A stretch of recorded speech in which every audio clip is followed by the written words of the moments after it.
Hi everybody! Have you ever seen a plant before? Have you ever asked yourself, I wonder what kind of plant this is? Or, I sure would like to know what kind of plant that is.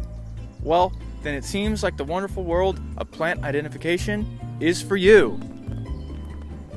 And today, we're going to be doing a little beginner's guide on how to identify plants. Alright, let's get to it.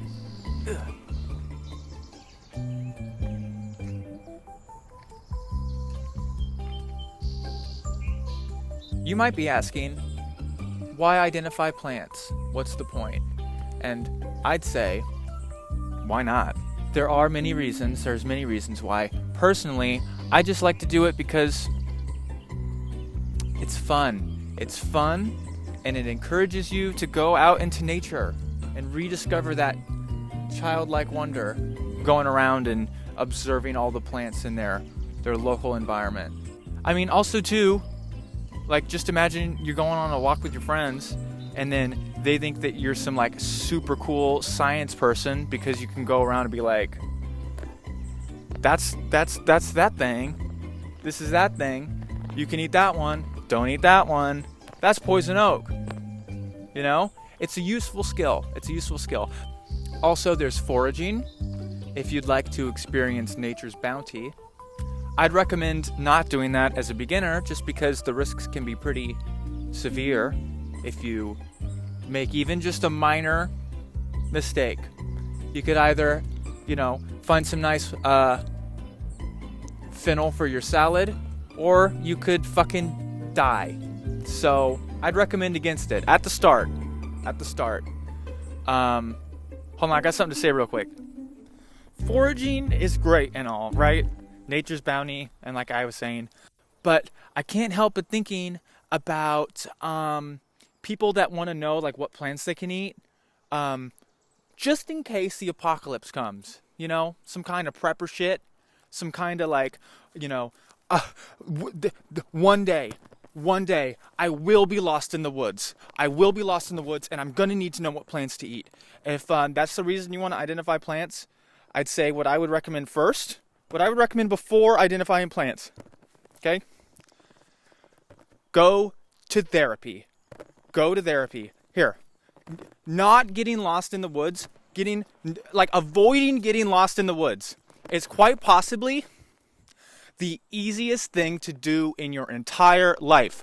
I know I will never, ever be lost in the woods, ever. And first of all, if you're lost in the fucking woods, knowing which berries you can eat and which berries you can't is not going to be the thing that saves your life and gets you out of the woods. If you have some Bear Grylls survival fantasy in your head, stop it. It's not going to happen. It's not going to happen, babe. Stop worrying about it. You want to survive when the apocalypse happens anyway? No, you don't. Die with everyone else. It's going to be fantastic. You won't even know what happened. Thank you. Moving on. All right. For starters, I'd say the absolute easiest way to identify a plant is with your phone. Can I see iPhone? Thank you. Okay. Very simple. I do recommend against doing this, and I'll get into that in a second, but first I'll just show you how, just in case you're in a pinch. Say you just really need to know what the hell this is, all right? Take a nice picture of the plant. Make sure you can see like the stems and shit. Bam. There we go. Is it in it? Is it in? All right, so here's a picture of the plant. All you need to do, swipe up. Oh, there we go. Look up plant. I'll hit it. Let me put in the code. Not going to show you, perverts. There we go. Common name, short pod mustard, right? Fantastic. Ugh. The reason I recommend against taking a picture of a plant and having your phone identify it for you is because, to me, it's very unengaging. It's not you know what I mean? It's like, at least you're outside, right? I'm not going to knock anyone for going outside and looking at plants.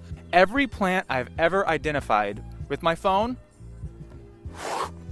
I do not remember at all. I don't even remember which ones I've identified with my phone or not. If you want a more active and engaging way to identify plants, what I recommend is books.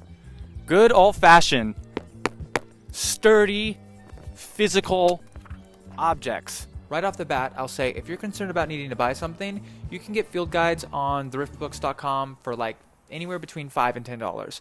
Obviously, you can spend more on them. But if you don't have a problem with used items, just get a used book. And if you do have a problem with used items, I'll say, get the fuck out of here. What are you, a snob? You don't like to save money. You don't like to save money. You'd rather spend more money on a new item that's basically the same as a used item for what? Good riddance. Get out of here. Leave me alone. Don't watch my videos. Bye. For all of the normal cool people that don't mind paying for things that function exactly the same as new, but with a much better price, if you asked me for a single recommendation on a brand of field guide to get, it would absolutely have to be the Peterson Field Guides. The Peterson Field Guides. And I recommend them because, quite simply, they're the best. They are absolutely the best field guides. The way that the series works is it's broken up, say, into types. So it would be like birds, mammals, plants, and flowers. And then beyond the type, it's broken up into regions within North America. So say like Pacific states specifically, or like the whole sort of western part of America, or the eastern part of America. As far as other countries, you are probably just going to have to look into that, because I live in America, so I don't really have a need to get field guides for other countries because I can't afford to travel, so I'm stuck here, baby. I've just got to buy what applies to me. So you do the same. Buy what applies to you. And then, so now what we'll do is I'll sort of get into how the books are structured, and then there we go. Let's do it. The inside front and back cover have a diagram on the general parts of a plant. The way, say, the flower is broken up, the different parts of the flower, the different kinds of leaves you're going to find on different flowers, different kind of seeds. So you have a handy reference constantly in the front and back. The first major section of the book is entirely dedicated to the different flower families, or different types of flowers you'll come across. You can, of course, if you would like, study and memorize all of this. I'd say, unless you're planning to be a botanist and you're going to be referring back to the book for identification anyway, it may be a waste of time to memorize them. So do with that what you will. You can do whatever you want. I'm just saying, if you're going to be using the book to identify plants, if you need to know a little bit more about a certain type of flower, you have the book in your hand anyway. You can always flip back to it. After this section, we're actually getting into the identification part of the book. And the way that's broken up is it's in sections by color. And then within the color sections, they're grouped by flower type. So say it's a white flower, and then it's going to show you all of the, say, 6-petaled white flowers. And then beyond that, the way it works is you have all of your illustrations on the right, you have your descriptions on the left, and then this is another key reason as to why I prefer the Peterson Field Guides over other field guides. It is the illustrations themselves. Not only are they beautiful, in my opinion, it's a much better reference than a photo, because it's essentially the most ideal image of a plant for the purpose of identification.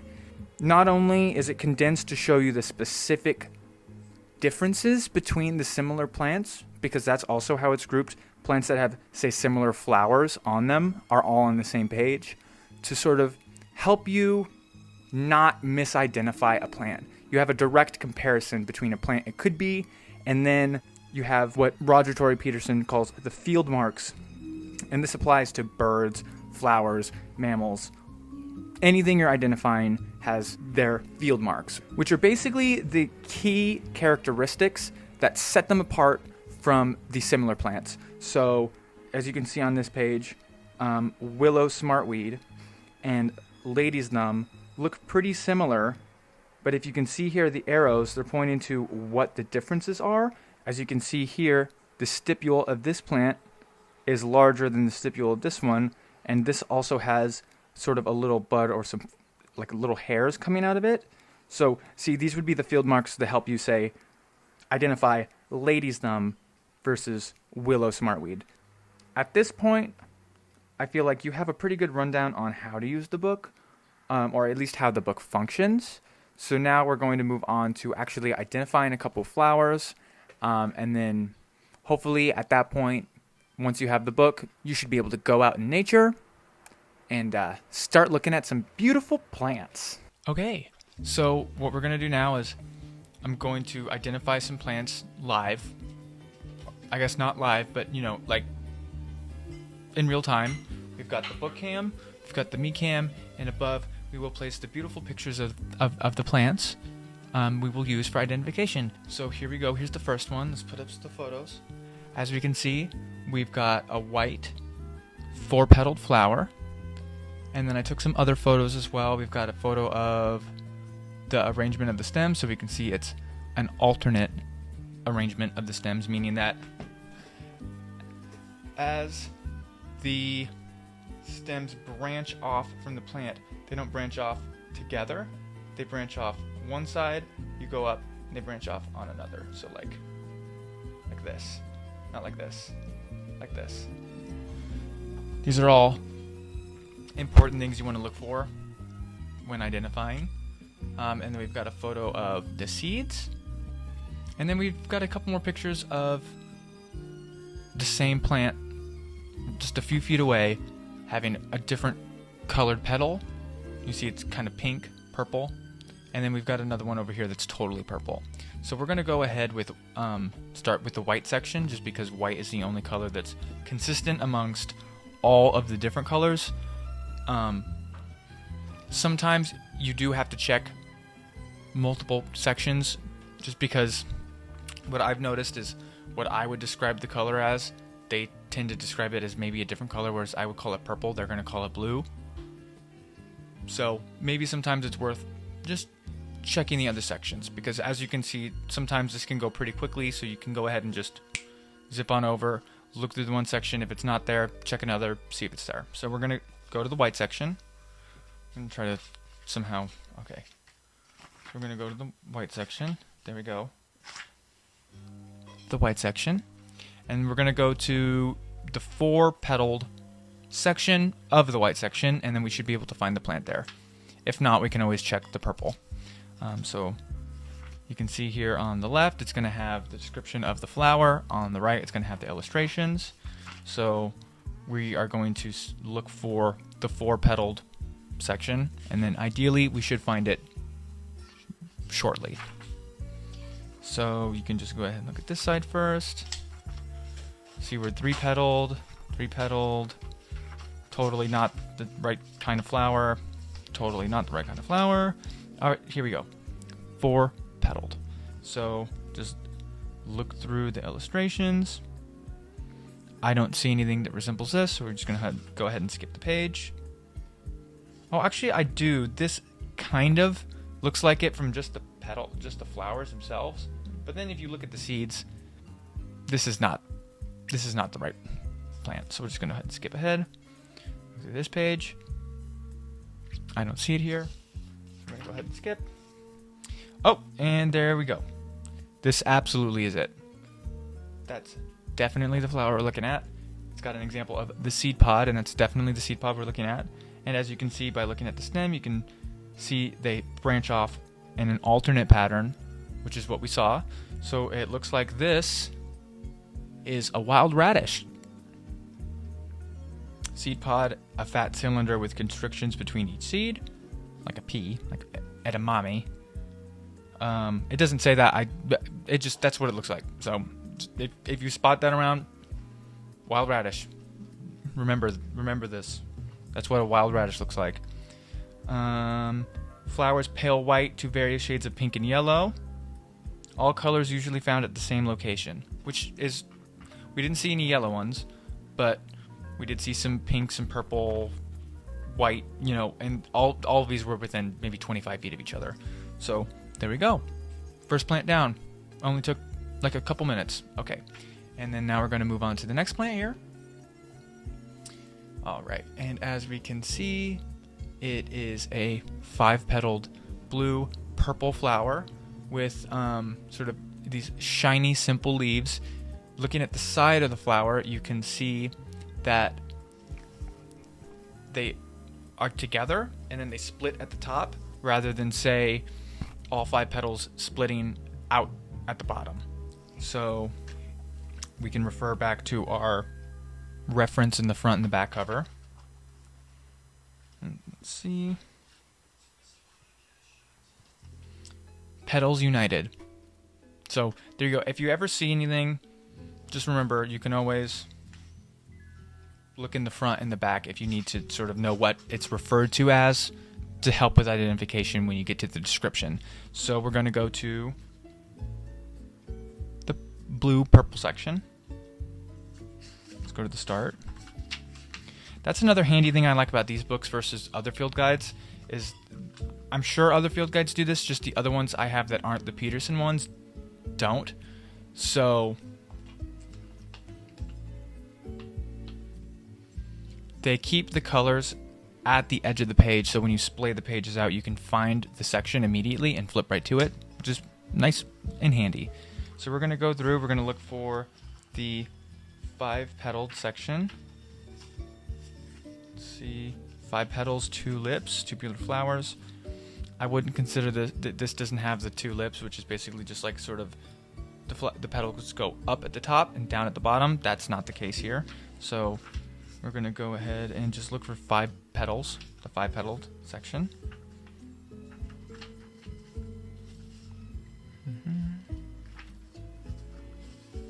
Bright base, no. No. Nope, nope, nope, nope, nope.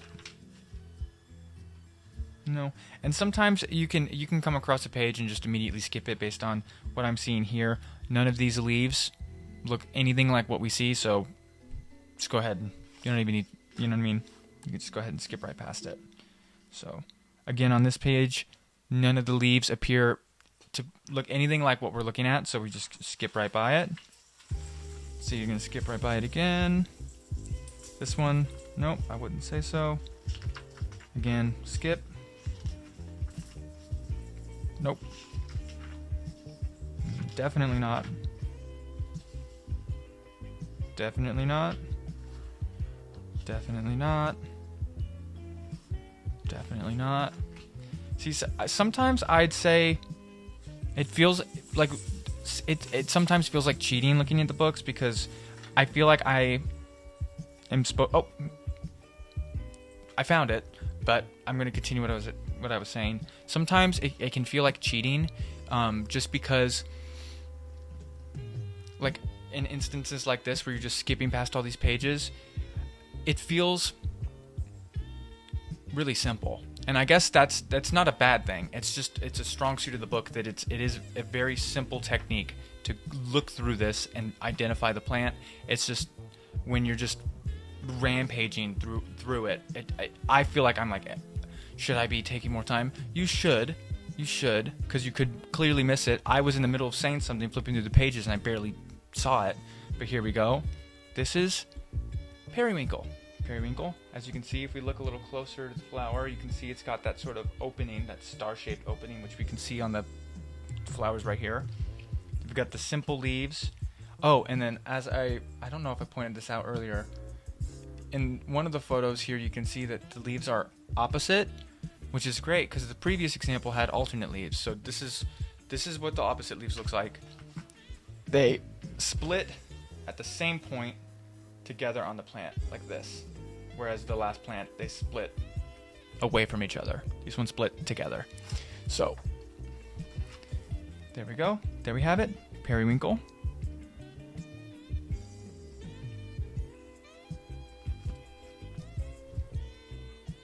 So hopefully that was able to show you sort of how the actual process of identifying a plant with this book is. And it really is pretty easy. You're basically just looking at pictures. You're looking at pictures and you're making comparisons, and then you get to know. Now I'm going to remember that this is periwinkle. I'm going to remember that this is wild radish. Next time I see one of these, I'm going to just... Don't do this. You normally shouldn't do this. I'm going to pop that sucker out and see if I can take it home and eat it. Again. If you are not. Oh, no. Okay. Bye-bye. Thank you. I'm sweating. Hi, everybody. There's a few more things I wanted to say, and I had no idea how to smoothly fit them in the video, so I'm just going to tack them all here at the end. These are, I guess, my fun plant facts. This first one is about flowers like daisies or sunflowers or dandelions, any flower that looks like this. This is something I learned when I originally got my first field guide on wildflowers, just looking at the diagrams. So what daisies, sunflowers, and dandelions are, they're called composite flowers. And what's interesting about that is, for all my life, I see this flower, and you just look at it, and you're like, there we go, there's a flower. Bada bing, there's one flower. Well, what they really are is just a disc of hundreds of like tiny little itty bitty baby flowers. Like a single daisy is not one flower, it's a composite of hundreds of small ones. Why do I think this is so cool? It just is. It just is. It just is. I mean, when I think back on when I didn't know what a composite flower was, but I knew what like a seeded sunflower looked like, I'm actually kind of surprised I didn't think twice about it, because other flowers turn into like a single fruit and it's got like a couple seeds, or whatever, what have you, flower, seed. But then you look at a sunflower when it has seeds on it, there's hundreds of seeds here. But I was never able to make the connection that that big old disc of flowers is really a bunch of flowers and not some like weird like fluffy pollen ball, which is what I thought it was when I had no idea what I was talking about. Pretty much anytime I'm with someone that I know doesn't know that, I tell them. So maybe now that I've just told potentially the whole world, maybe I can finally shut the fuck up about it. Fun fact number 2. It's about artichokes. Funky vegetable. We're all familiar in one way or another. Whether you get them on your pizza or you like to peel them apart and dip them in the butter. And here we go. Let's take a look at this beautiful plant. Let's take a nice little cross section. Let's just look at what it looks like inside. Wow. Well, now let's take a look at how it looks before it's harvested. This is starting to look a little familiar. And now let's see how it looks once it's, I guess, say fully matured. If you've ever been hiking around and come across any of these scary, terrifying suckers, thistle, an artichoke is literally just thistle. And I didn't know. Me and my girlfriend, she was making artichokes. I was helping her clear it out, and I was like talking about all the fluff. And she's like, "Yeah, it's just a thistle." And I was like, "What? It's a what?" And then she showed me a picture, and I I know there's other edible flowers, right? And you can eat them, but there's just something about the fact that you're like just the way an artichoke appears and the way thistles are, that just the fact that we eat them at all is just. Someone must have been really desperate to see this and go, well, it's all I got. I'm going to figure it out. Must have been one wild journey to arrive at eating this. But here we go. Fun fact number 3. This is I guess it's not really a fun fact. It's more so just my biggest case as to why you shouldn't forage as a beginner. So we're going to just look over a couple of plants, all right? I'm going to scooch over. Here we go. Plant number 1, fennel. You might love it, you might hate it. If you don't like licorice, you probably don't like fennel. I happen to love fennel. I think it's pretty, and it smells good, and it tastes good. There we go, fennel. This is how fennel looks. Then next, we've got wild parsnips. I've never had a parsnip. It doesn't sound very appealing, but it's a vegetable. You can eat it. Looks pretty similar to fennel, doesn't it? Look at those flowers. They grow tall, skinny, little weird, little bushy kind of guys. Here's a wild carrot. I mean, I don't need to talk about the edibility of a carrot, do I? There we go. Here's a carrot. Looks very similar to these two. It's just a white flower. And then here we've got hemlock. That looks just like a carrot. It even has the same color flowers. But I lied to you. It's not just called hemlock. It's called poison hemlock. Poison hemlock. It's literally in the name. It is literally poison. Yet, all 4 of these are very similar in appearance. So, if you don't know what you're doing, and you come across maybe a parsnip, maybe don't eat it until you're absolutely sure. If you really, really want to forage really bad, what I would recommend is get the Peterson Field Guide on edible plants, and then also get the Peterson Field Guide on poisonous plants. And then there you go. You've got 2 books. You're going around the woods. You find something. This might be a thing I can eat. Look at the one.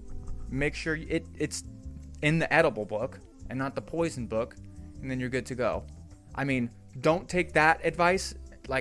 I mean, seriously, like this, like you can't even touch poison hemlock. Like you're not even supposed to touch it. So don't be fooling around if you're not sure. If you're not absolutely 100% sure that you can eat a plant, don't eat it. Don't eat it. Just don't. Don't fucking eat it. This is my Jimmy seal of disapproval. Don't forage if you don't know what you're doing. And I guess that's it. Finally, we've arrived at the end of the video. Thank you so much for watching all the way to the end. I will be back soon to make a video that has absolutely nothing to do with anything I talked about today. So if you wanna take that gamble, see what I got to say next, maybe subscribe, stick around. I don't know. Auf Wiedersehen. Au revoir. Ciao. Ta-ta. Bye-bye. Bye-bye. Bye-bye.